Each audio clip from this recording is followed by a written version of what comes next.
네, 8페이지에 7번 들어갑시다. 물 하면 물의 특징은 어떤 특징을 가지고 있는가? 그러면 제일 먼저 물은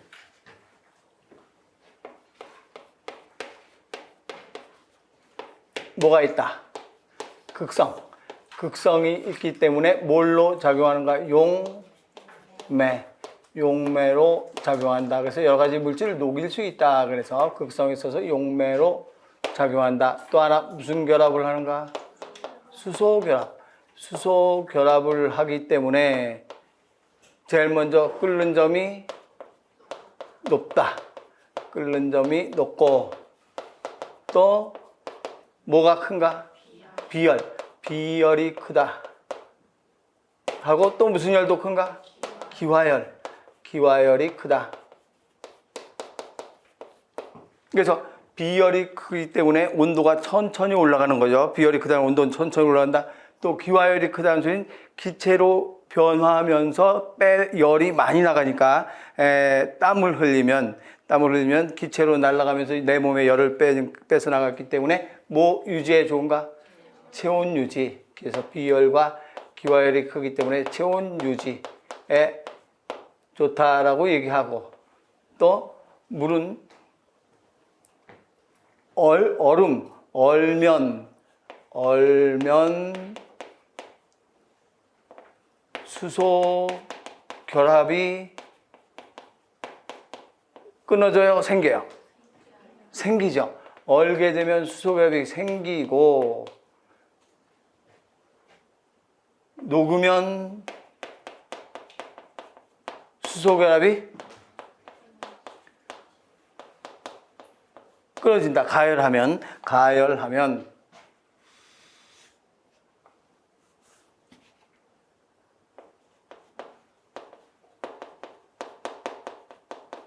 수소 결합이 끊어진다. 그래서 우리가 얼음 같으면 OH 여기에 사이 결합이 무슨 결합인가? 수소결합이 생기니까 이런 모양으로, 또 여기에 OH 따라서 얼면 부피가 어떻게 되는가? 커지죠.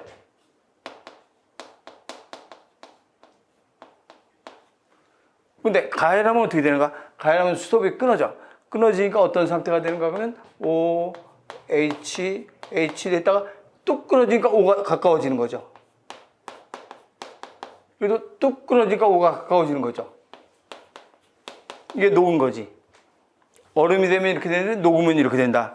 그래서 녹으면 수소결합이 더 끊어지니까 부피는 점점 어떻게 되는가? 작아지죠. 그래서 부피는 작아진다. 그래서 얼음은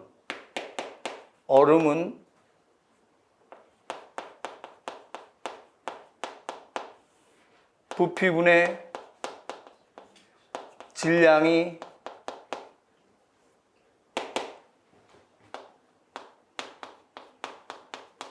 밀도가 되는데, 그런데 얼음이 되면 부피는 어떻게 되고?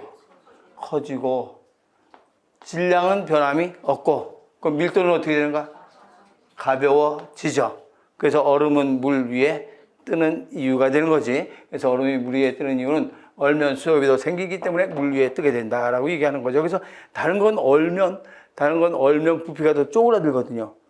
고기 얼려봤자 그러지지. 다른 거 얼리면 고기 부피가 조그매지는데 물만 얼면 부피가 커지죠. 그 이유가 바로 이런 수소결합이 생기기 때문에 물만 이렇죠. 그래서 물은 이런 상태가 된다라고 얘기하고, 또 물은 무슨 역이 있는가? 수소결합하기 때문에 응집력이 크고, 또 무슨 역도 큰가? 부착력도 크고, 또 하나? 그렇죠. 물을 똑 떨어뜨리면 네모나지 않고 동그랗게 되죠. 네모난 거보다 동그란 게 표면을 더 넓게 해요, 좁게 해요? 표면을 적게 하지. 왜냐면 묽은 자켓이 잡아다니니까 이런 모양이 안 된다 이 소리예요. 그래서 표면을 작게 하는 표면장력. 그래서 표면장력이 크다. 그래서 응집력이 크고 부착력이 크고 표면장력이 크다. 그래서 응집력, 부착력이 크기 때문에 우리가 수액 상승의 원동력, 물이 위로 올라갈 수 있는 힘이 응집력과 부착력이고, 또 표면적이 크기 때문에 소금쟁이가 물 위를 걸어다닐 수 있고, 또 물방울이 동글동글하게 생기고, 그래서 생명 활동에 가장 중요한 게 바로 물이라고 얘기하는 거죠. 예, 그러면 그 정도 알아놓고 쭉 읽어보면, 제일 먼저 물의 성질에 대한 설명을 옳지 않은 것은 어떤 것인가? 그러면 1번에 수소는 음전을 띠고 산소는 양전을 띈다. 여기서 마찬가지지. 물 하면 누가 정금속도가 더 커요? 산소가 정금속도가 크니까 수소에 있는 전자를 막 뺏어올라 그러죠. 그래서 이쪽이 무슨 전기를 띠고 있는가? 마이너스 전기. 이쪽은 무슨 전기를 띠고 있는가? 플러스 전기를 띠고 있다 그러죠. 그래서 산소가 마이너스 쪽, 수소가 플러스 쪽. 그래서 수소는 음전하가 아니라 무슨 전하가 되는가? 양전하. 산소는 음전하. 그래서 1번이 바로 잘못됐죠. 2번에 물을 가열하면 수소갑이, 가열하니까 수소갑이 어떻게 되는가? 끊어지고 식히면 수소갑이 생긴다. 그 다음에 3번에는 식물은 물을 끌어올릴 수 있는 원동력 중에 하나는 물의 무슨 역인가? 응집력. 수액 상승의 원동력 4가지. 제일 먼저 무슨 합? 뿌리압. 배운 지 얼마 안 됐으니까 그냥 말로 설명하면 뿌리압. 두 번째가 물의 응집력과 부착력. 두 번째가 무슨 현상이 있는가? 뿌리압, 모세관 현상. 세 번째가 응집력과 부착력. 그래서 물을 쫙 끌어내는 제일 큰 힘이 무슨 작용인가? 증산작용. 이렇게 4가지죠. 이 4가지 수액 상승의 원동력이다. 4번에 물은 극성이 있다. 맞죠? 그래서 잘못된 거 1번 돼야 되고, 마찬가지 8번도 물에 대한 설명을 옳지 않은 것은, 그러면 1번에 얼음이 물 위에 뜨는 것은 물 분자가 고체일 때가 액체일 때보다 물이 더 멀리 이동하기 때문이다. 그래서 고체일 때가 더 멀리 이동한다는 소리, 무슨 결합이 생기기 때문인가? 수소 결합이 생기니까 고체일 때 더 멀리 이동되죠. 액체일 때는 가깝게 있죠. 그래서 액체일 때는 가깝고 고체일 때는 멀리 이동이 된다. 맞고, 이번에 물의 온도 상승폭은 매우 작은 채로 많은 열을 흡수해서 저장한다. 이 말이 한마디로 말해서 뭐가 크다? 비열이 크다. 그래서 2번은 비열이 크다는 뜻이고, 3번에 기화로 인한 냉각은 대량의 에너지를 먼저 증발시키는 물 분자 때문에 나타난다. 이건 한마디로 무슨 열이 큰 건가? 기화열이 크다. 기화열이 크다. 그래서 여기서 대량의 에너지를 먼저 증발시킨다는 말이 무슨 말인가? 그러면 그러니까 가장 뜨거운 분자 중하고 찬 분자 중에서 누가 먼저 날아가는 건가? 뜨거운 게 먼저 날아가는 거죠. 그래서 뜨거운 게 먼저 날아간다. 에너지를 많이 가지고 있는 게 먼저 날아간다 이 소리예요. 그래서 빨리 우리 몸의 체온을 유지할 수 있다. 그래서 우리 앞에서 설명할 때 뭐가 있는가 그러면 한 반에서 공부 잘하는 놈 몇 명이 다른 반으로 이동하면 그 반은 평균 점수가 어떻게 되는가? 낮아지는 거나 마찬가지죠. 그래서 뜨거운 게 먼저 날아가니까 내 몸의 체온은 유지가 된다 이런 뜻이에요.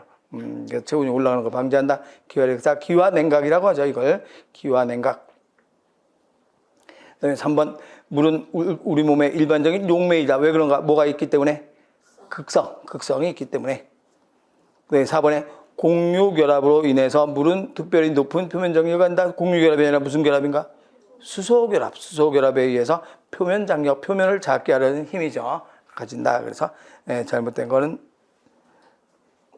5번이 잘못됐죠. 공유결합이 아니고 수소결합에 의해서가 되는 거죠. 여기 이제 연도를 그냥 한번 보면 7번이 물에 대해서 제일 먼저 나왔죠. 몇 년도예요? 2013. 그러니까 물은 2013부터 나오기 시작한 거죠. 2013년도에 물 나와가지고 그 다음에 쭉 보니까 바로 그 다음에 2014 서울부터 공개된 문제거든요. 그래서 이거는 공개된 문제이기 때문에 그대로 2014년 서울에서 2014부터 계속 공개돼서 그 다음에 이제 2015년 한번 2013년도에 경기에서 딱 나오기 시작하니까 14년, 15년 계속 나오고 있잖아요. 한번 나오면 우선 2, 3년은 유행처럼 쫙 번져요. 전염병 같아요. 그렇게 쭉 번지니까. 그래서 8번, 물을 5번 냈고, 그 다음 9번도 다음 물에 대한 설명으로 옳은 것은 어떤 것인가? 그러면 점성이 높아서 우리 몸에 각종 물질의 용매로 작용한다. 점성이 높으면 끈적끈적한 거죠. 물 끈적끈적하지 않잖아요. 그러니까 점성이 아니라 뭐가 높아서라고 해야 돼요. 그렇죠. 극성이 높아서라고 해야 되지. 그래서 극성이 높아서 우리 몸에서 각종 물질의 용매로 작용한다. 그다음에 2번은 비열. 비열이 작아서 체온 유지 아니고 비열이 커서 체온 유지. 3번 기화율이 높아서 땀을 흘려서 열을 쉽게 받을 수 있다. 맞죠? 그 다음에 4번은 열 전도성이 낮아서 열이 빨리 확산된다. 열 전도성이 낮아요? 높아요? 뭐 생각하면 되냐면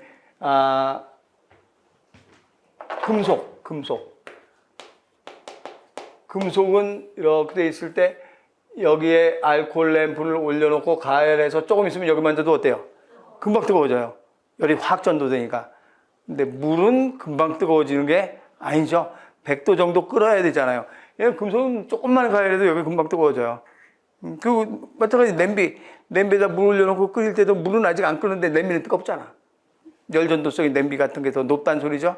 그래서 이런 일반 것보다 열 전도성이 어떤가? 낮아서는 맞아요. 그럼 열 전도성이 낮아서 열이 어떻게 돼야 되는가? 늦게 확산된다 그러죠. 그래서 그걸 더 알기 쉽게 이제 가로 쳐놓고 금속은 열 전도성이 높다 이렇게 써놓으면 금방 알 수 있죠. 금속은 열 전도성이 높다. 그리고 또 유제로 집어넣지 않은 이유가 4번 때문에 유제로 집어넣지 않은 이유예요. 그래서 열 전도성이 낮아서 늦게 확산된다라고 해야 되기 때문에 그래서 맞는 건 3번밖에 없죠. 그다음에 그 밑에 유제는 이제 여러분들이 혼자 풀어보고 그다음에 10번에는 다음 물에 대한 특성으로 옳은 설명을 모두 고른 것. 그러면 기억번에 물의 응집력으로 뿌리에서 물과 양분을 끌어올린다. 물의 응집력으로 뿌리에서 물이 올라갈 수 있죠. 물이 올라갈 수 있는 힘 다시 한번 네 가지가 제일 먼저 뿌리압, 두 번째가 무슨 현상? 모세관 현상, 세 번째가 물의 응집력과 부착력, 네 번째가 증산작용. 그래서 기억번 맞고 니은번에 수소결합은 온도 변화가 수소결합 했기 때문에 온도 변화가 어떤가? 커요? 작아요? 작죠. 온도 변화가 작다는 말이 뭐가 크다는 소리가? 비열이 크다. 비열이 커서 온도 변화가 작아서 체온 조절하기 쉽다. 니은번. 그래서 잘못됐고 3번에 물이 얼면 밀도가 낮아서 물 위로 뜬다. 그래서 물이 얼면 밀도가 낮아서 물 위에 뜬다. 맞죠? 이것도 리을번 때문에 리을번에 단백질과 같은 큰 분자, 단백질과 같은 큰 분자도 표면에 무슨 부위와 무슨 부위는 물에 잘 녹는가 그러면 단백질은 아미노산이 펩티드 결합해서 있는 게 바로 단백질이잖아요. 근데 아미노산이 펩티드 결합해서 있는데 이런 모양으로 해서 이 단백질의 구조는 1차 구조, 2차 구조, 3차 구조에서 이런 모양의 아미노산이 쭉 결합해서 이런 모양의 이게 다 아미노산들이잖아요. 근데 주로 바깥쪽에 있는 거는 극성이 있는 놈일까 없는 놈일까? 바깥쪽에 있는 것. 요게 이제 생각이 잘 안 나면 뭘로 생각하면 되냐면 인지질 있고 인지질 내부에 단백질 있죠. 내재성 단백질. 안쪽에 있는 건 무슨 나선? 알파나선. 바깥쪽에는 무슨 나선? 비나선. 또 안쪽에 알파나선. 또 바깥쪽엔 비나선. 이런 모양으로. 비나선, 또 알파나선, 비나선 이런 식으로 해서 나타나서 내재성 단백질이죠. 그래서 내재성 단백질의 가장 대표적인 게 인테그린도 있지만 지단백질 결합 수용체가 있지. 그래서 지단백질 결합 수용체는 안쪽에 알파나선이 몇 개의 기둥으로 되어 있는가? 7개의 기둥으로 되어 있다 그랬죠. 이건 무슨 성? 소수성. 인지질 옆에 있으니까 소수성이잖아요. 여기는 무슨 성? 친수성이죠. 그래서 친수성이 거의 바깥쪽에 있어요. 우리 몸의 70%가 물이잖아요. 물이기 때문에 친수성이 바깥쪽에 있고 안쪽에 가려져 있는 게 소수성이 가려져 있어요. 단백질도 보면 바깥쪽에 있는 거 다 친수성들이에요. 안쪽이 소수성들이지.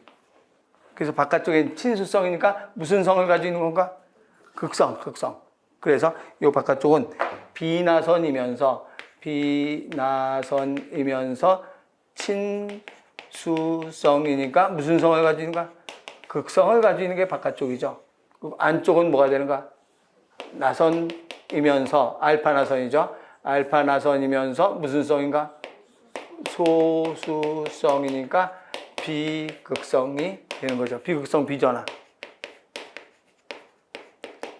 비극성도 전화가 있는 것도 있으니까 극성도 전화가 있고 비극성 비전화죠. 예, 극성 비전화가 아니라 비극성 비전화. 그래서 이런 것들이 알파난성 구조. 그래서 거기 4번에 보니까 뭐라고 되니까 4번에 단백질과 같은 큰 분자도 표면에는 무슨 부위가 있는가? 이온화 부위. 이온화 부위라는 말은 뭘 가지고 있다는 소리가? 전하를 가지고 있거나 또 무슨 부위가 있는가? 극성이란 말은 물에 녹는다 이 소리죠. 그래서 이온화 부위 전하나 극성을 가지고 있어서 물에 잘 녹는다. 그래서 이 커다란 단백질들도 바깥쪽은 거의 극성을 가지고 있다. 그래서 전하라 한다 이렇게 얘기하는 거예요. 그 비슷한 문제도 뒤에서 나와요. 그래서 맞는 건 기억, 디귿, 리얼 4번 내야 되죠. 그 다음에 11번은 포도당의 알파 1사그램. 이제 물 했고 탄수화물은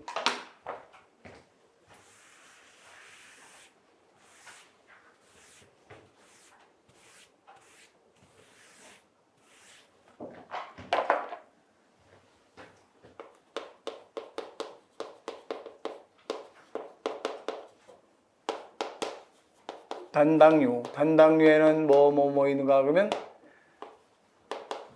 3탄당 또 5탄당 또 6탄당 3탄당을 트라이오스 5탄당은 펜토스 6탄당은 헥소스 헥소키네이즈가 6탄당 분해 안에 6탄당에다 인산 붙이는 거잖아요. 헥소스. 그래서 여기에 뭐가 있는가? 글리세르, 알데하이드, 하이드하고 또 하이드록시 아세톤 톤이고 5탄당은 리보스 또 리글로스 디옥시리보스 6탄당에는 포도당 갈락토스 도스 과당이죠. 이 중에서 케토스가 뭐가 케토스인가? 그쵸. 하이드록시 아세톤과 리글로스와 과당 요게 케토스. 그래서 이걸 뭐라고도 하는가? 케토트라이오스라고도 얘기하죠. 요거는 케토 펜토스, 케토 헥소스라고 얘기하고 나머지는 다 알도스죠. 알도스라고 얘기하고 단당류고 그다음에 이당류는 뭐가 이당류인가 그러면 엿당, 젖당, 설탕. 그래서 엿당은 뭐하고 뭘로 되는가? 전부 다 공통적으로는 뭐가 나오는가?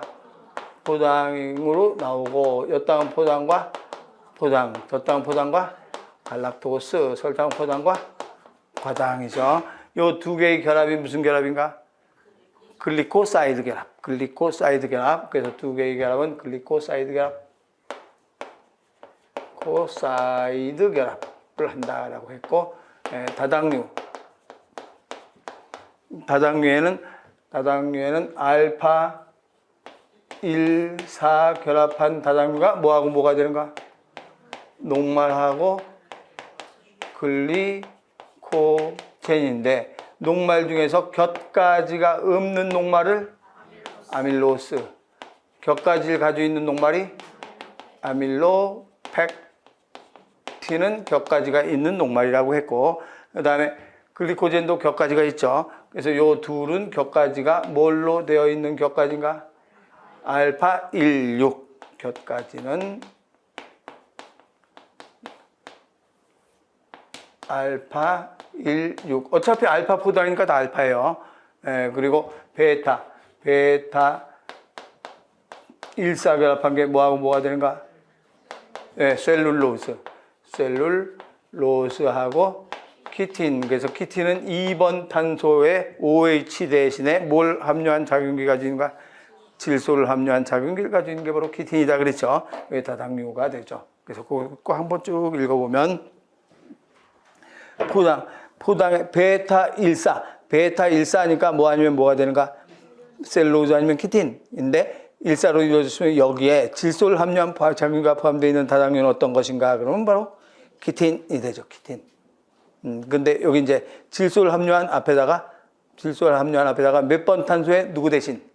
2번 탄소에 OH 대신 2번 탄소에 OH 대신 질소를 함유한 작용기. 질소 함유한 작용기 이름이 N-아세틸 글루코사민. 질소를 함유한 작용기 N-아세틸 글루코사민.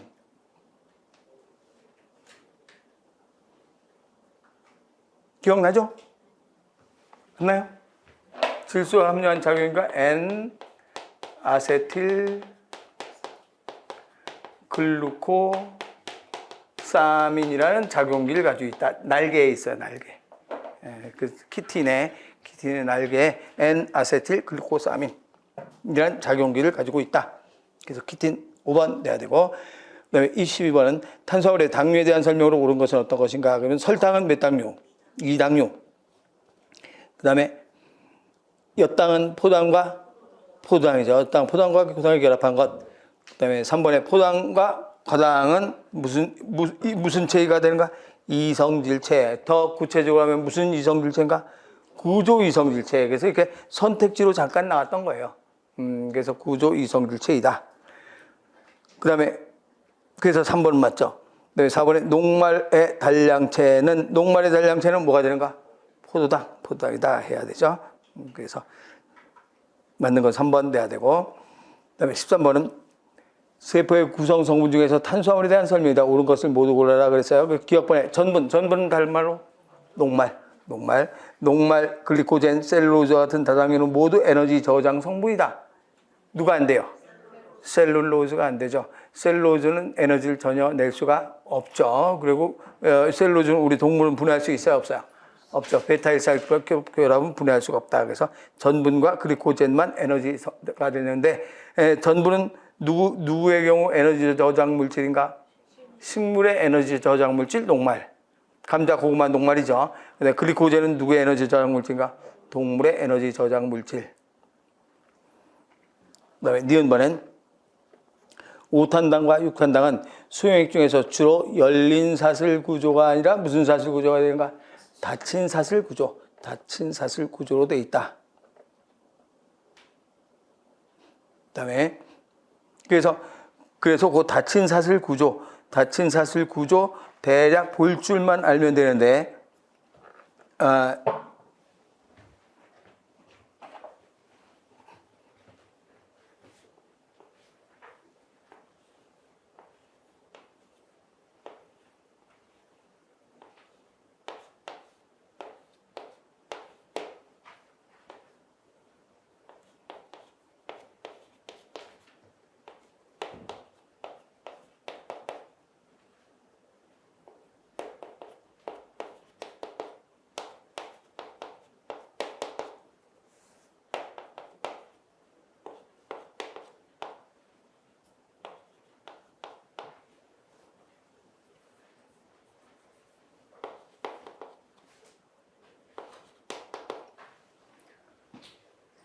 이렇게 그린 거 하고, 그다음에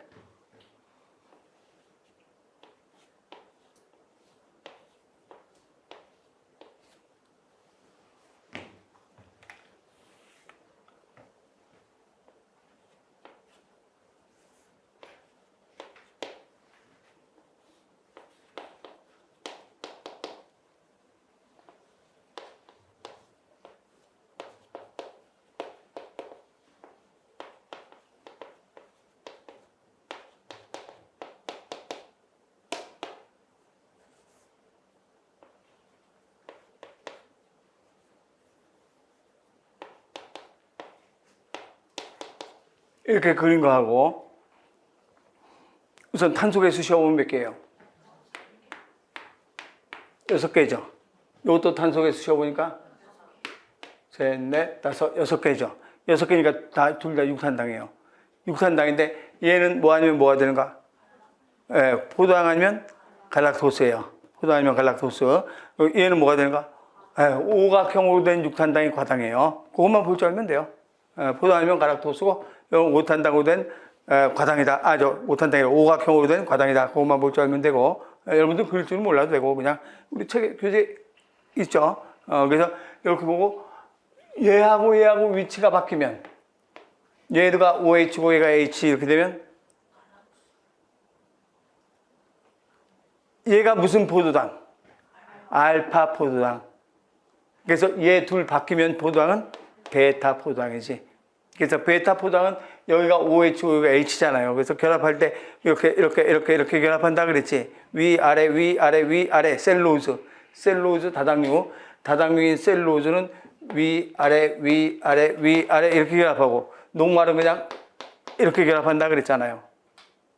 내가 옛날 그림 열심히 그려놨는데 알죠? 위아래 위아래 그리면 셀룰로즈 베타포당은 여기가 OH고 여기가 H이기 때문에 결합할 때 어떻게 해야 되고 이거 뒤집어야 결합할 수 있다 그랬잖아요. 그래서 얘는 한 번 뒤집고 한 번 뒤집고 한 번 뒤집고 이렇게 위아래 결합하는 거. 셀룰로즈는 위아래고 포당은 알파 포당은 다 아래쪽이면 아래쪽만 계속 결합을 하죠. 둘 다 OH니까 똑같은 OH가 있으니까 물 빼려면 금방 빼지잖아요. 근데 베타 포당 위아래 바꿔야 물 빼주고 그래서 이거는 포당 아니면 갈락토스고 이거는 과당이다 정도만 볼 수 있으면 돼요. 그런데 이렇게 그려놓으면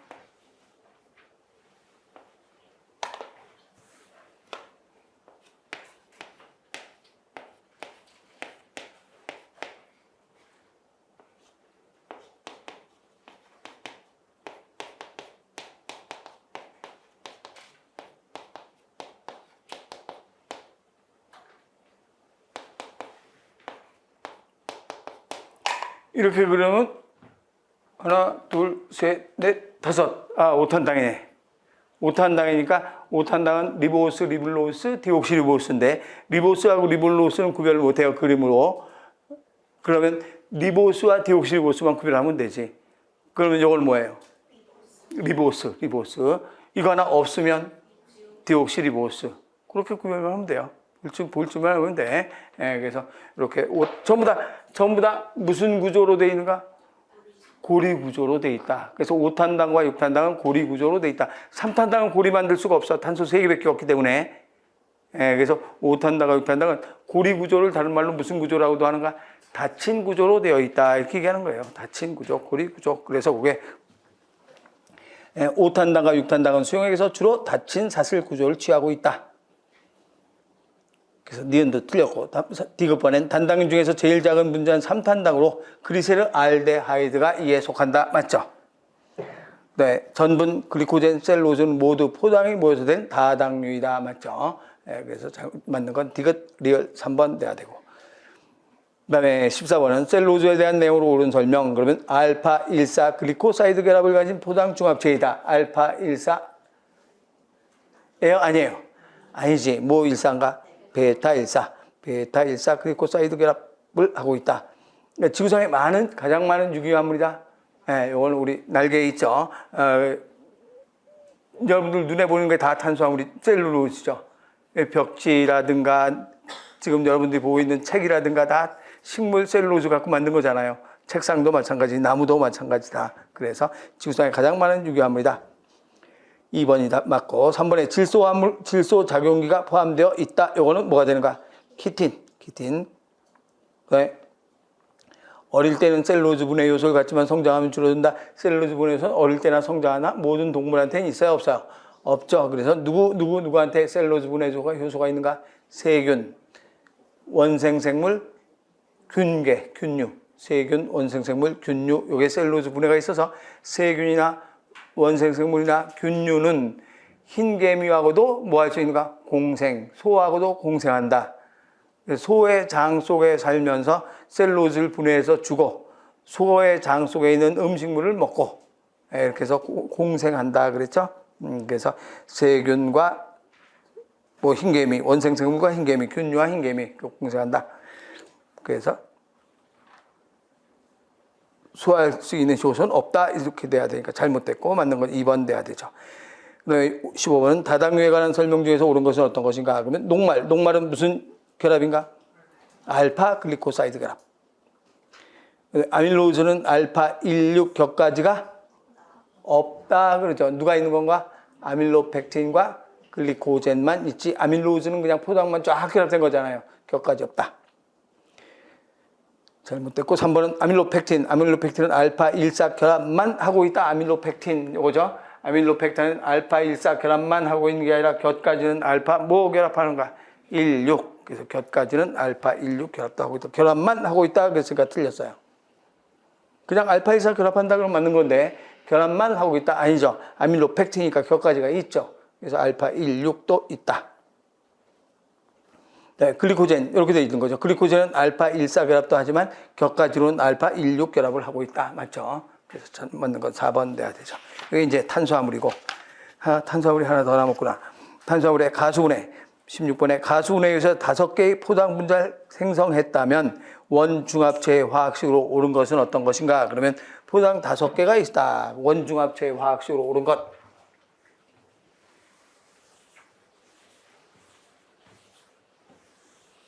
간단한 것부터 생각하면 금방 풀 수 있어요. 요게 이걸 먼저 하는 게 낫죠? 이게 포당되면 C6H12O6 2개. 요게 이제 엿당이라고 하면 엿당이 뭐하고 뭘로 되는가? 포도당과 포당이 된다. 그럼 엿당, 포당 이럴 때 C는 12개, C는 12개 맞고 H는 22개인데 12개 24개잖아요. 그럼 뭐 2개 들어가야 되는가? H2 들어가야 되죠. O는 11인데 6개, 12개잖아요. 그럼 뭐 하나 들어가는가? 산소 하나 들어가죠. 그래서 분해할 때 무슨 분해가 되는가? 가수분해를 하죠. 가수분해. 그럼 합성될 땐 뭐 해야 되는가? 탈수 축합돼야 돼요. 그래서 분해될 땐 가수분해, 합성될 땐 탈수 축합 이렇게 돼야 된다. 그러면 포도당 이게 분해될 때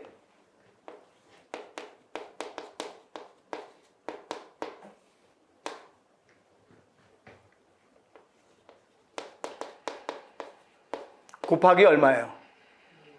2 마이너스 H2O 해야 되죠. 물. 그러면 반응식이 6, 2는 12 맞고 12 곱하기 2니까 24인데 둘 뺐으니까 22 맞죠. 또 6, 2는 10인데 하나 뺐으니까 11 맞죠. 그럼 이제 여기에서 몇 개라 그랬어요, 문제에서? 5개. 그럼 C6H12O6 곱하기 5 마이너스 그렇죠. 4H2O가 돼야 되지. 그럼 포당이 하나, 둘, 셋, 넷, 5개 만나야 되니까 물 빼려면 물은 하나, 둘, 셋, 4개 빼야 되지. 포당 5개, 물 4개 빼야 돼. 5개 빼면 안 돼. 4개. 그러면 이제 분자식 금방 나오죠. C가 6, 5, 30. H가 12 곱하기 5니까 60이죠. 60에서 몇 개 빼요? 8개 빼야 되지. 그럼 60에서 8 빼니까 몇 개가 되는가? 52. 5는 6, 5, 30에서 4개 빼야 되죠. 그럼 얼마가 되는가? 26. 이게 반응식이 되는 거죠. 그래서 원중합체의 화학 반응식 물 4개 뺀 거야. 이렇게 해서 찾으면 원중합체의 화학 반응식은 몇 번 돼야 돼요? 3번 돼야 되죠.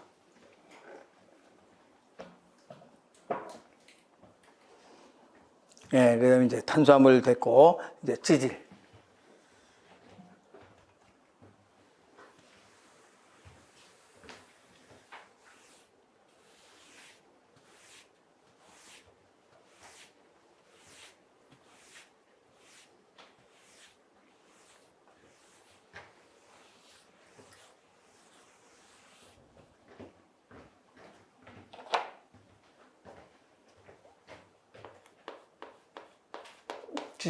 지질의 종류에는 지방과 또 지방을 다른 말로 무슨 지방 해도 돼요. 중성지방이고 또 인지질 또 왁스 또 스테로이드. 누구만 고리형의 구조? 스테로이드만 고리 3개의 맥각형 고리. 그래서 육각형 고리 3개의 육각형 고리와 오각형 고리 하나, 3, 6, 5, 1 이렇게 오라 그랬죠. 그래서 이것만 고리고 나머지는 고리 구조로 되어 있지 않다. 그래서 지질의 중성지방, 인질, 왁스, 스테로이드 이걸 지질이라고 하는데 중성지방은 지방산 몇 개에? 지방산 3개, 글리세롤 1개. 그래서 트라이아실 글리세롤이라고도 하죠. 트라이 3개. 그래서 지방산 3개, 글리세롤 하나. 요거는 지방산 2개, 글리세롤 하나하고 그 대신 뭐가 붙어 있는가? 콜린, 인산 이런 게 들어가 있다 그랬죠? 그래서 인산 들어가 있는 인지질이라고 얘기했고, 그러면 이제 쭉 보면 지질에 대한 설명에서 1번 에너지 공급원. 그럼 뭐가 에너지 공급원으로 되는가? 지방이죠. 그러니까 지질이라고 했으니까 에너지 공급원이라고 할 수 있어요. 왜냐면 지질에 뭐가 포함되어 있으니까, 지방이 포함되어 있으니까 1g당 9kcal의 에너지가 나온다 해야 되죠. 그래서 에너지 공급원 지방. 또 세포막의 구성 성분, 그건 누가 되는가? 인지질. 네, 물질 대사를 촉매한다. 요거는 효소죠, 효소의 주성분은 뭐가 되는가? 단백질 또는 RNA가 되죠. RNA, 효소의 주성분은 단백질 또는 RNA. RNA가 효소로 작용하는 건 누가 있는가? 텔로머레이즈하고 또 하나 리보자임. 그래서 텔로머레이즈와 리보자임은 RNA가 효소고 그 외에는 대부분 다 뭘로 되어 있는가? 단백질. 그래서 텔로머레이즈나 리보자임을 제외한 나머지는 대부분 다 단백질이다. 그러니까 한마디로 효소의 주성분은 단백질이다 그러면 맞는 거예요. 근데 효소는 단백질로만 구성되어 있다라고 하면 틀리는 거죠.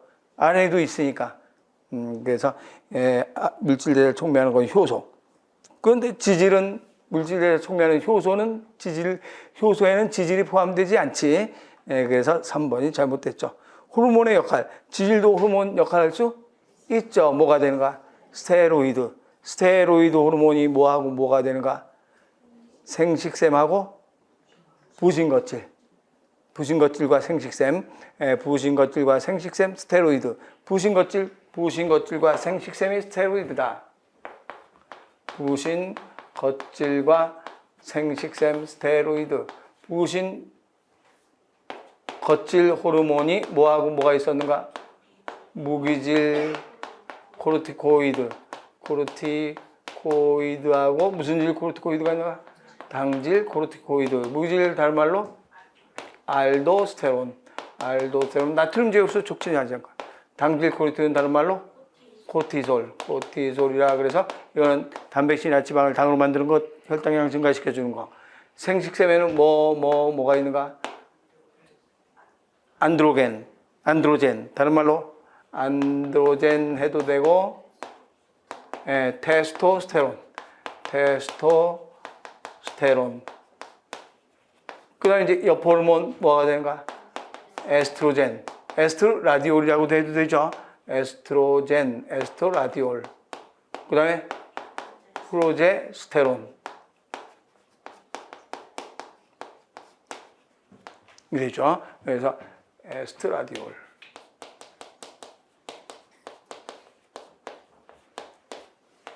프로제스틴. 전부 다 같은 말이라고 생각하면 돼요. 하나가 여러 가지 포함되어 있지만, 그래서 부신거질과 생식샘, 요게 다 무슨 게 호르몬이 되는 건가? 스테로이드계 호르몬이다 이렇게 얘기하죠. 그냥 넘어가긴 좀 그렇죠. 제일 먼저 뭐가 되더라? 아민계는 뭐가 있었는가? TML 그랬죠? 티록신, 에피네프린, 멜라토닌, TML, 아민계. 네, 펩타이드계 하면 뭐가 되는가? 뇌하수체, ACTH. 뇌하수체 점에서 ACTH 후엽 칼슘. 그러면 ACTH는 부신거질작 호르몬이고, 후엽하면 옥시토신하고 바소프레신하고 칼슘 하면 파라토르몬과 칼시토닌. 그래서 ACTH 후역 칼슘. 네, 단백질계. 단백질계는 무슨 엽 전부 다 들어가는데 전엽 전부 다 들어가는데 뭐 제외한 전엽인가? 얘 제외한 전엽이 다 들어가고 그 다음에 뭐 이자 인슐린 글루카곤 이렇게 얻으면 그다음에 이제 스테로이드계가 되는 거죠. 네, 그래서 이건 스테로이드계.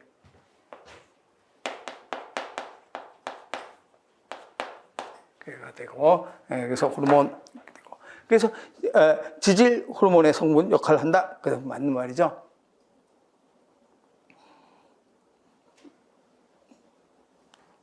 그 다음에 18번은 다음 포화지방산에 대한 설명으로 옳은 것은 어떤 것인가? 그러면 포화지방산에 대한 설명. 그럼 포화지방산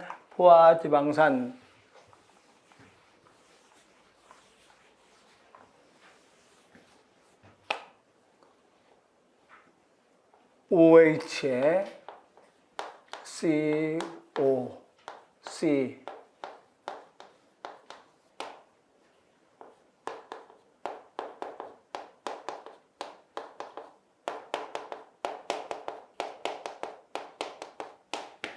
더 이상 수소가 들어갈 자리가 없죠. 그래서 이것을 우리가 무슨 지방산이라고 하는가? 포화지방산. 그래서 포화지방산 하면 CN H H 지금 이거 뭐 C 몇 개 있어요? 5개 있지. H는 C 하나 있으면 H가 다 2개 있어. 2개 있고 여기 있는 C는 여기 하나 있으니까 2개 있는 거나 마찬가지지. C 하나에 H 다 둘 달렸잖아요. H가 다 둘 달렸는데 여기 있는 C만 여기하고 있으니까 H 둘 달렸다고 생각하면 되지. 그래서 H 몇 N? 2N. O는 평소에 가야 몇 개? 2개. 요게 포화지방산의 일반식이죠. CnHEnO2 포화지방산. 이 중에서 이제 뭐 하나가 적으면 무슨 지방산이 되는 건가? 불포화 지방산이 되는 거죠. 그래서 OH에 CO, C, H 이렇게 되어 있는데 여기에 하나가 이런 경우가 되는 경우가 되죠. 그러면 여기는 H고 여기는 H가 몇 개만 있어야 되는가? 하나만 있어야 되지. 그래야 탄소가 8, 4개겠지 줄. 너도 H가 몇 개만 있어야 되는가? 하나. 그래야 탄소가 8, 4개 있고 여긴 H가 이제 이렇게 있으면 되죠. 이건 무슨 지방산인가? 불포화 지방산인데 이중결합될 때는 이게 어떻게 모양이 되는가? 꺾인다 그랬죠. 그래서 꺾이는 거 불포화 지방산 이렇게 얘기했고 그래서 포화 지방산, 불포화 지방산. 그래서 실온에서 그러니까 여기서 불포화 지방산 그래서 이게 꺾여서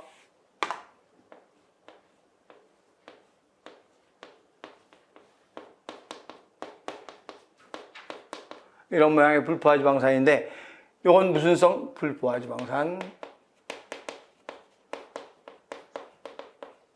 그래서 일반적으로 그리세롤이 이렇게 있으면 이렇게 돼 있으면 무슨 지방산인가? 포화 지방산이고 그리세롤에 이런 모양으로 되어 있으면 무슨 지방산이 되는가? 불포화 지방산. 어떤 게 좋은 지방인가? 불포화 지방이 좋은 지방이고 이게 무슨 성 지방인가? 식물성 지방이고 이건 동물성 지방이고 이건 온도가 약간만 낮아지면 어떻게 되는가? 굳어지죠. 근데 이걸 웬만하면 안 굳어진다 그랬죠. 그래서 불포화 지방산 이렇게 생각하고 읽으면 금방 알 수 있죠. 포화 지방산에 대한 설명하면 실온에서 액체 상태로 존재한다. 이건 무슨 지방이? 불포화 지방이. 식물성 지방이니까 해바라기유, 올리브유 다 액체 상태잖아요. 근데 동물성 지방은 실온되면 삼겹살 식으면 어떻게 되는가? 딱딱해지죠. 그래서 굳어지잖아요. 삼겹살 기름. 네, 불포화 지방산에 대해서 막 유동성을 뭐 시키는가? 감소. 또 불포화 지방산에 비해서 탄소 대비 수소의 결합. 탄소 대비 수소의 결합이 포화 지방이 많아요? 불포화 지방이 많아요? 당연히 완전 포화됐으니까 수소가 꽉 찼죠. 근데 불포화는 수소가 덜 찼잖아. 수소가 덜 차 있죠. 적죠. 그래서 3번 맞고 3번이 무슨 말인지 알죠? 네, 4번에 콩기름, 콩기름은 식물성 지방이니까 무슨 지방산이가? 불포화 지방산이다. 이렇게 얘기하는 거죠. 그 다음에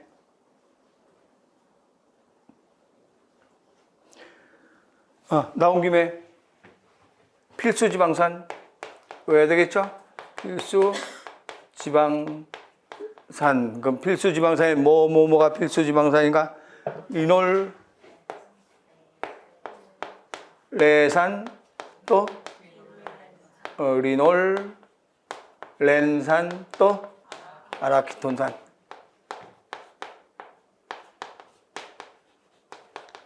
우연히 얘네들이 다 무슨 지방이에요? 포화지방이에요? 불포화지방이에요? 불포화지방이죠. 그래서 불포화지방. 그렇다고 불포화지방은 다 필수지방산이다라고 하면 안 된다 그랬어요. 다른 거 뭐 스테아르산도 있고 막 있는데 그것도 다 불포화지방이죠. 그래서 필수지방산은 다 불포화지방이지만 불포화지방산이 다 필수지방산인 건 아니라고 얘기했어요. 그래서 이렇게 필수지방산.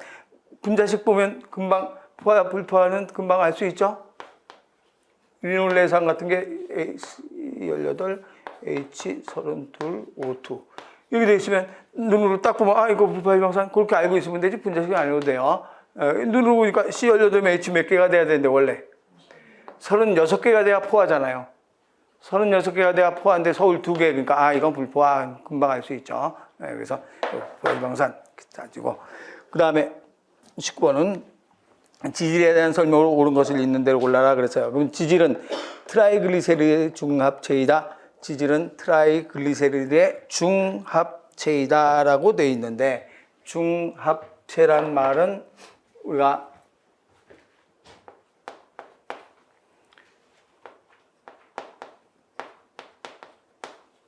중합체는 뭘 중합체라고 하는가? 탄수화물 중합체 아니에요. 그렇죠. 탄수화물 폴리머라는 말은 굉장히 어떻단 소리예요? 많다. 굉장히 많이 굉장히 많다는 소리죠. 탄수화물 같으면 포도당이 엄청나게 많은 거죠. 또 단백질도 뭐가 굉장히 많은 건가? 아미노산이 굉장히 많이 결합한 거죠. 해먹을만 해도 146개의 아미노산 엄청나게 많죠. 핵산도 DNA 막 2m까지 간다 그랬잖아요. 우리 DNA가 뉴클레오타이드의 중합체. 그러니까 이거는 포도당의 중합체, 단당류의 중합체. 요거는 아미노산의 중합체. 요거는 뉴클레오타이드의 중합체. 그렇지만 지질 중합체라고 할 수가 없죠. 지방산 달랑 3개밖에 없잖아. 3개 없으니까 중합체라고는 안 한다. 그래서 이건 중합체라고 안 하고 이제 일부에는 이거를 무슨 분자라고도 하는가? 거대 분자라고 얘기를 해요. 그런데 캠벨에는 거대 분자도 중합체하고 똑같이 설명을 해놨어요. 캠벨은 중합체를 무슨 분자라고도 하는가? 거대 분자. 그래서 캠벨에선 거대 분자 해도 누구는 뺐는가? 지질은 뺐어요. 그런데 다른 또 일부의 생명과학체는 그냥 거대 분자에 지질을 끼워주기도 해요. 그래서 이것도 융통성 있게 풀어야 돼요. 근데 거의 시험관들이 캠벨을 거의 갖고 들어가는 게 문제 낸 거 보면 알아요. 캠벨이 거 토시 하나도 안 틀게 문제가 나온 경우가 있거든요. 그래서 문제 내면 거의 시험관들이 캠벨 많이 가지고 들어가니까 거의 이 상태로 해서 문제가 나올 확률이 더 커요. 근데 아직까지 거대 분자라고는 안 나왔어요. 다 중합체라고만 나왔어요. 그래서 중합체에 이따가 이제 두 문제 더 있어. 중합체 나오는 게. 중합체에 나오면 탄수화물, 단백질, 핵산, 지질은 중합체에 포함시키지 않는다. 혹시 거대 분자에도 포함시키지 않는데 일부의 세계는 거대 분자에 포함되니까 이것도 융통성 있게 풀면 된다 이 소리예요. 그래서 기억번 지질은 트라이글리세리드의 중합체이다. 얼핏 보면 맞는 거지만 맞는 것 같지만 누구 때문에 틀렸어요? 중합체 때문에 틀렸어. 지질은 중합체가 아니다. 그죠? 반드시 중합체는 아니에요. 만약에 혹시 여기에 거대 분자라는 말이 있으면 기억, 니을이 있나 없나 찾아서 없으면 그러니까 답에 기억이 포함되어 있나 그걸 찾아가면서 찾아야 돼. 거대 분자라고 되어 있으면 그런데 중합체라고 되어 있으니까 우선 기억은 틀렸고 니은번에 불포화 지방은 실온에 해서 액체이다. 이거 나왔었던 거죠. 니은 맞고. 트랜스 지방. 트랜스 지방은 어떤 게 트랜스 지방인가 그러면 트랜스 지방은 여기에서 이걸 가열하는 바람에 요건 수소가 어떤 쪽에 붙어 있어요? 같은 쪽에 있어요. 같은 쪽에 있는데 가열하는 바람에 수소가 떨어져서 여기 가서 붙는 거지. 그러면 수소가 뚝 떨어져서 여기 가서 수소가 와서 이렇게 붙는 바람에 꺾였던 게 풀린 거지. 예, 수소가 이게 트랜스형으로 되는 바람에 꺾였던 게 풀려서 이렇게 돼 버리는 거지. 그러면 트랜스 지방은 분명히 무슨 지방인데? 불포화 지방인데 하는 짓이 무슨 지방 같은가? 포화 지방 같은 거죠. 그래서 트랜스 지방은 불포화 지방이지만 포화 지방과 같은 역할을 한다가 되는 거죠. 그래서 트랜스 지방이라고 얘기한다. 그래서 트랜스 지방은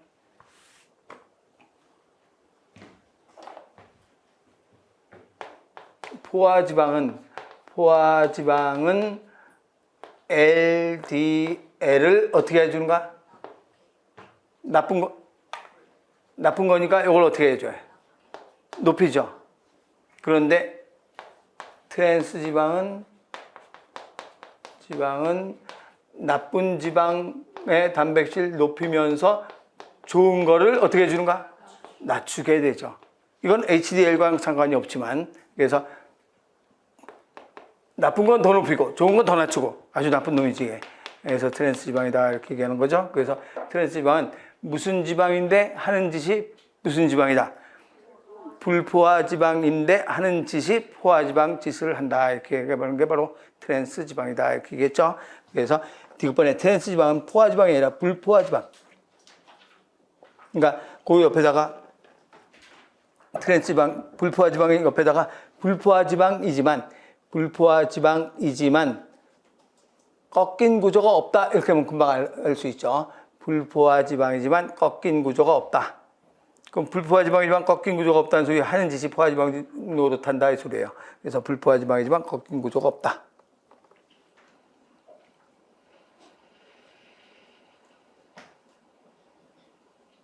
네, 그다음 20번은 지방은 그리솔과 지방산으로 이루어진 지질의 한 종류이다. 지방산은 불포화 지방산과 포화 지방산으로 나눠진다. 다음에서 불포화 지방에 대한 설명. 기억번에 같은 투의 탄소를 가지고 있는 포화 지방산보다 수소의 수가 불포화하니까 포화되지 않으니까 수소가 더 적다. 또 탄소 사슬의 다중결합 이중결합이죠. 이중결합이 존재한다. 이중결합이 한 개만 존재해 여러 개 존재할 수도 있어요. 여러 개 존재할 수도 있다. 또 불포화 지방산은 상대적으로 동물보다 식물에 더 많이 존재한다. 맞죠? 그래서 요 불포화 지방산이 언제부터 불포화 지방산 나왔는가 하면 18번 2018 경기에서 처음 불포화라는 말이 처음 나타나고 난 다음에 2019 경기, 2021 서울 쫙쫙 해서 나왔죠. 하여튼 나오면 거의 전염병처럼 퍼져요. 거의 비슷해요. 2018이 처음 나왔던 거예요. 그래서 이제 혹시 또 이렇게 나올 수 있으니까 볼 줄은 알아야 되겠죠? 혹시나 문제에서 C18H32O2 그러면 이중결합이 몇 개 존재하느냐? 이중결합이 몇 개 존재하는 불포화 지방인가? 그렇죠. 원래는 여기 몇 개가 돼야 되는데 36개가 돼야 되는데 32이니까 몇 개 부족해요? 4개 부족해요. 그럼 이중결합이 몇 개 있어야 되는가? 그렇죠. 이중결합 한 번 할 때마다 2개 부족하게 되는 거죠. 이걸 띄워서 여기다 딱 붙여놓으니까 이중결합 한 번 이중결합했는데 2개의 수소가 부족한 거지. 그럼 4개가 부족하다는 소리는 이중결합 몇 번 했다는 소리인가? 또 다른데 어딘가 또 이중결합이 또 있다는 소리예요. 이중결합이 여기만 있는 게 아니라 다른데 막 여기저기 이중결합 막 있어요. 그래서 이렇게 가다가 이중결합 있으면 꺾이고 또 이중결합 있으면 쭉 가다가 이중결합 있으면 또 꺾이고 이중결합 있으면 또 꺾이고 막 이렇게 돼요. 그래서 꺾이는 부분마다 이중결합이 있는 거예요. 그래서 이중결합이 요거는 몇 번인가? 2번. 알 수 있죠? 아이고, 불포화 지방. 그 다음에 21번에는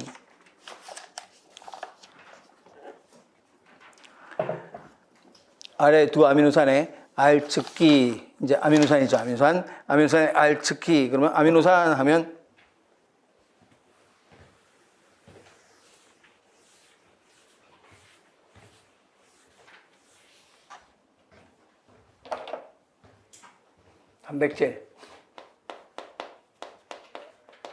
단백질은 이제 아미노산들의 결합이죠.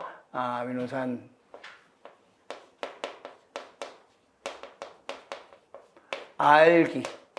알기에 따라서 어떤 아미노산 나누는가. 이건 이제 뭐 지금 내가 안 해도 다 외워졌을 것 같은데, 비전하, 비극성. 이번에는 비전하, 극성. 비전하 극성이 뭐라고 있는가? OH, SH, NH2. 그래서 OH인 게 뭔가? 세트타, 세린, 트가 트, 레오닌, 오닌, 이거 타가 타이로신. SH는 뭐가 되는가? 시스테인, 이고 그 다음에 NH2는 산성 아미노산하고 똑같으지, 이름이. 또 거의 같으죠. 그래서 뭐하고 뭐가 되는가? 아스파트산, 왜 산이 나와? 아스파라진, 또 글루타민이 되죠. 그리고 이제 전하극성. 전하극성 하면 음전하하면 음전하는 수소이온을 내줬으니까 음전하가 되는 거죠. 플러스를 내줬으니까. 그러니까 무슨 성이 되는가? 산성. 요게 이제 뭐가 되는가? 아스파트산, 또 그렇죠. 글루탐산이고, 그 다음에 양전하하면 무슨 성인가? 염기성 하면 요게 아이라 그랬죠? 아르지닌, 또 히스티딘, 또 라이신, 아이라 그랬죠? 그래서 이렇게 아미노산 정리를 해보면, 여기서 아래 두 아미노산에 무슨 기라고 되어 있어요? R측기. 요거는 알기만 그려놓은 거예요. 알기만. 그러니까 아미노산에 알기만 그려놓은 것.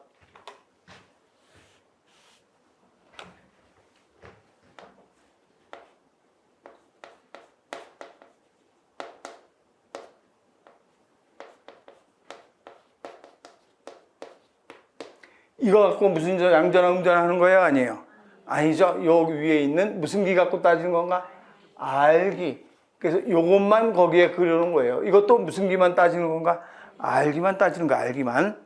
나머지 이런 거 따지는 게 아니라 알기만 따진다. 그럼 거기서 알기 보면 이제 이런 문제가 딱 나왔을 때 제일 먼저 찾는 게 마이너스 플러스 있나 없나 먼저 찾아야 돼요. 그럼 마이너스 플러스 있어요, 없어요? 없어요. 그럼 이제 예를 들어 땡, 아니죠. 그럼 셋 중에 하나 있나 찾아야 돼요.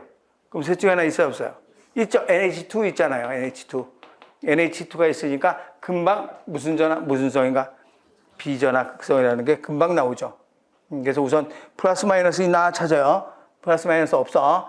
그러면 NH2, OH, SH, NH2 있나 찾아요. 그래서 OH, NH, SH2 있으니까 비전하 극성이구나 금방 알 수 있죠. 그래서 아미노산의 R측기를 따지는 문제로 이것도 2013년도 서울에서 처음 나왔던 거예요. 처음 나왔는데 그 다음에 똑같이 6년 만에 2019년도에 거의 비슷하게 나왔죠. 그래서 다음 그림과 같은 아미노산의 구조가 가진 성질, 그럼 여기 또 뭐라고 나오는가? CH3 나와 있어요. CH3 나와 있으니까 우선 플러스 마이너스 있나 없나 찾아야 되지. 그럼 플러스 마이너스 있어요, 없어요? 없어. 그럼 또 뭐 찾아야 되는가? OH, SH, NH2 찾아야 되죠. OH 아니야, SH 아니야, NH2 아니야. 그러면 이것도 없고 이것도 아니야. 그럼 남는 건 뭐밖에 안 남았는가? 비전하, 비극성이니까 요것만 무슨 성이에요? 소수성이고 나머지 건 다 무슨 성이 되는 거야? 친수성이니까 비전하, 비극성이라고는 없잖아요. 그럼 무슨 성이 있는가? 소수성. 그래서 소수성이니까 금방 4번 나오죠. 그런 식으로 찾아야 돼요. 그 다음에 여기 이제 R측기에 대한 설명해 놓은 거고, 그 다음에 23번은 염기성 아미노산. 그러면 염기성 아미노산은 어떤 거예요? 염기성 아미노산인가? 그러면 염기성 아미노산은 무슨 전화? 예, 염기성이니까 양전하죠. 염기성. 양전화. 예, 수소연을 걷어들인 거. 양전화, 염기성. 양전화, 염기성이니까 아이라죠. 그럼 아이라니까 리신. 리신이 라이신이잖아요. 예, 그렇게 문제가 나오니까 라 어디 갔어? 찾지 말고 라이신, 리신이야. 잘 보고 찾아야 돼. 그래서 1번 리신 나오면 되죠. 나머지 설명 안 해도 되죠? 예, 찾을 수 있을 거고. 그 다음에 24번에는 전기영동을 이용해서 단백질 크기를 분석하는 경우 일반적으로 화학적 처리를 해서 단백질의 2차, 3차, 4차 구조를 제거한다. 이때 환원제를 제거하는 것과 관련 있는 아미노산 그랬어요. 환원제를 제거하는 것과 관련 있는 아미노산 그럼 뭐 가지고 있는 아미노산이 머릿속에 생각나야 돼요. 그렇죠. SH. SH 가지고 있는 거. SH 가지고 있는 게 누구예요? 시스테인. 그래서 시스테인은 SH를 가지고 있기 때문에 SH를 가지고 있는 시스테인. 그러니까 아미노산이 이제 여기서 뭐 이렇게 해서 SH 가지고 있고 또 여기 이제 결합할 때는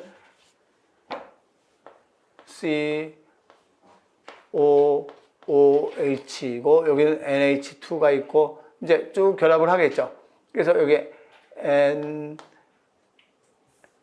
NHH C SH H C O O H인데 일반적으로 돼 있을 땐 이런 모양으로 돼 있다가 아미노산이 이제 지 혼자 있게 되다. 혼자 있게 되면 요게 떨어져 나가는 거예요.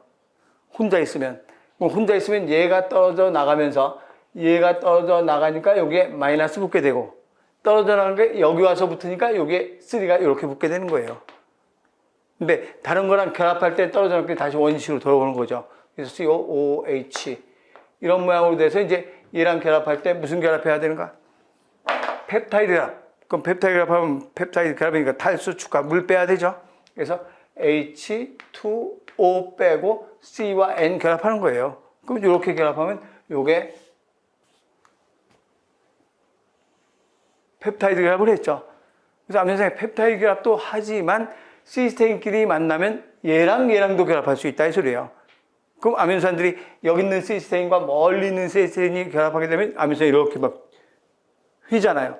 그래서 3차 구조의 입체 구조를 만들어낸다 이 소리예요. 그래서 시스테인 결합할 수도 있다. 그래서 그럼 얘네들 결합하려면 뭐 띄어야 결합돼요? 수소를 띄면서 S끼리 결합을 하게 되죠. 그래서 이걸 무슨 화학 결합이라고 하는가? 이화학 결합이라고 한다. 그럼 이렇게 결합을 이화학 결합했어요. 이화학 결합을 했는데 이걸 분해하고 싶어. 그럼 이걸 분해하고 싶으면 또다시 누굴 붙여줘야 되는가? 수소를 붙여줘야 분해가 되지. 이게 이제 이렇게 결합돼서 얘네들이 떨어져 나가면서 SS 결합을 했어요. SS끼리 이렇게 결합을 했는데 얘들 띄워놓고 싶으면 다시 수소를 붙여줘야 띄워놓죠. 그래서 환원제를 첨가한다 이 소리예요. 그러면 이렇게 환원제를 첨가하는 것과 관계 있는 아미노산은 누가 되는가? SH 가지고 있는 건 누구밖에 없나? 시스테인밖에 없죠. 3번 돼야 되죠. S를 가지고 있는 아미노산은 누구예요? 메사인과 시스테인인데 메사인은 SH를 가지고 있지 않고 그냥 S만 가지고 있지. S만 가지고 있다. 그래서 여기서는 시스테인 3번 돼야 되죠.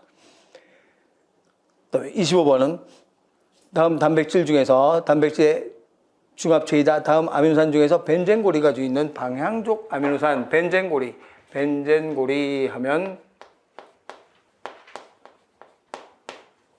벤젠고리를 가지고 있는 아미노산 이름이 페트타, 페닐 알라닌하고 트는 트레오닌이 아니라 트립토판하고 페트타는 타이로신. 그 다음에 이미다졸고리,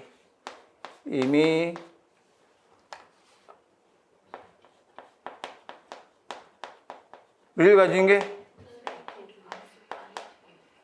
히스티딘. 그 다음에 피롤고리를 가지고 있는 게 트립토판. 그래서 트립토판은 고리를 2개 가지고 있잖아요. 트립토판. 고리 가지고 있는 것. 그러면 여기서 벤젠골이 나왔으니까 누가 찾아야 되는가? 히스티딘 찾아야 되죠. 히스티딘. 아닌 것이니까 히스티딘 찾아야 되죠. 히스티딘은 무슨 고리를 가지고 있는 건가?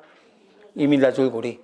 그 베트타 딱 나와 있잖아요. 2번, 3번, 4번이 베트타. 그래서 벤젠골이 1번이고, 그 다음에 26번은 아민산에 대한 설명 중에서 옳지 않은 것은 어떤 것인가? 그러면 아민산의 종류 20종류이다 맞고, 2번에 아민산 펩타이드가 맞죠?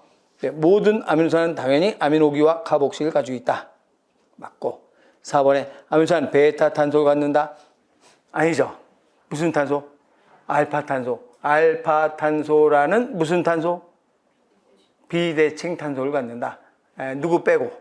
글라이신 빼고. 그래서 알파 탄소라는 비대칭 탄소를 갖는다. 알파 탄소라는 비대칭 탄소. 그 다음에 이제 27번은 비극성 소수성 아미노산을 옳게 나열된 거. 그러면 여기서 비극성 소수성 아미노산 요거 빼버리면 되죠. 요거 뺀 게 요거죠. 그래서 요것만 빼버리면 되니까 이거 다 빠진 게 몇 번이에요? 1번이죠. 나머지 여기 설명 안 해도 되죠? 그 다음에 28번은 보기는 인체 내에 존재하는 효소 X의 일부 아미노산 배열이다. 효소 X를 구성하는 아미노산 중에서 세린 염기의 돌연변이가 발생해서 다른 아미노산으로 치환됐을 때 효소 X 이렇게 이제 조금씩 발전돼서 문제가 나와요. 네, 그래서 여러분들은 이제 이렇게 한꺼번에 살짝 붙여서 문제가 나오는 경우가 있어. 그러면 이거에서 뭐라고 나오는가 하면 세린의 돌연변이가 일어나서 그럼 세린의 돌연변이가 일어나는데 이걸 다른 걸로 치환하고 싶어. 그럼 머릿속에 어떤 생각이 들어야 되는가? 그러면 세린의 돌연변이가 일어나서 어디 갔냐? 요게 돌연변이가 일어나고 싶어. 그럼 다른 거에 치환하고 싶으면 어떤 걸로 치환하는 게 좋은가? 그러면 세린과 가장 유사한 성질 가진 걸로 치환을 해야 되겠죠. 그러면 세린과 제일 유사한 성질 가진 게 누구가 되는가? 세트타가 되죠. 그래서 요걸로 치환해야 크게 영향을 안 받겠지. 우리 난모양 적혈구빈혈증은 뭐가 뭘로 바뀐 거예요? 글루탐산이 발리로 바뀐 거잖아요. 너무 엉뚱한 걸로 바뀐 거야. 글루탐산이 음전화 산성, 아주 극성으로는 제일 많은 극성을 가지고 있는 거잖아요. 그런데 발린으로 바뀌었어. 발린은 여기 안 들어가 있잖아요. 여기 들어가 있죠. 그럼 친수성이 소수성으로 바뀌는 바람에 적혈구가 찌그러지게 된 거예요. 아미노산 하나 때문에. 그래서 이거 비슷하게 바뀌면 그래도 그 정도로 심각한 병을 안 나타내거든요. 그래서 여기서 세린이라고 했으니까 세린과 가장 비슷한 거니까 트타 찾으면 되죠. 세트타. 그러니까 몇 번 돼야 돼요? 3번 돼야 되죠. 또 29번은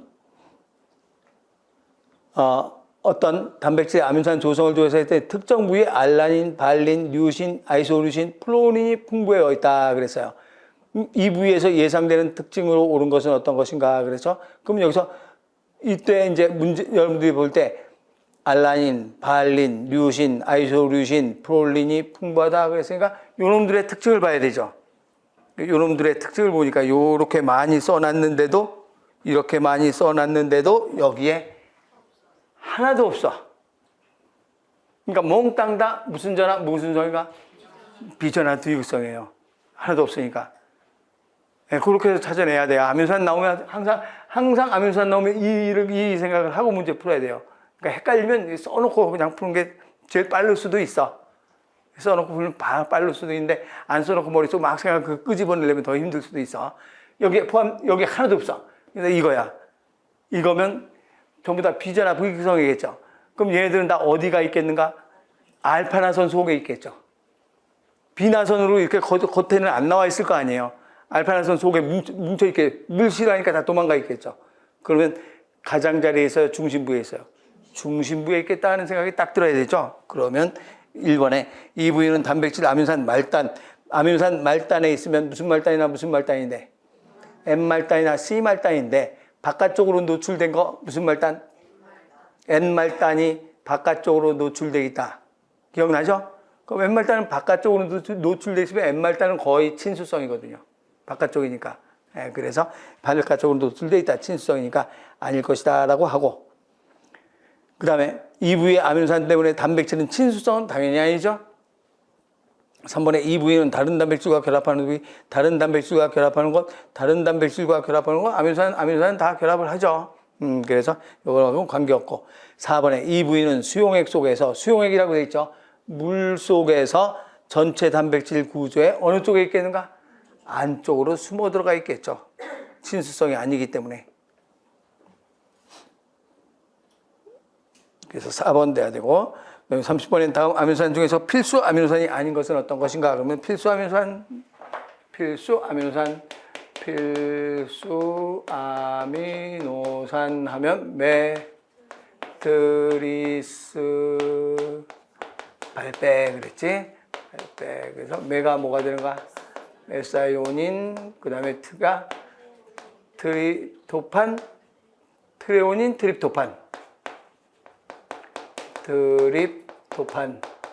트립토판이고, 리가 라로 생각하면 된다 그랬죠? 라이신, 류신, 아이소류신. 발은 발린, 펜은 페닐, 알라닌. 근데 아이의 경우는 두 개가 더 있다. 아히. 그래서 아르지닌, 히스티딘. 이 되죠? 그래서 필수 아미노산, 그러니까 필수 아미노산이니까 아닌 것 뭐가 돼요? 글루타민 2번 돼야 되죠.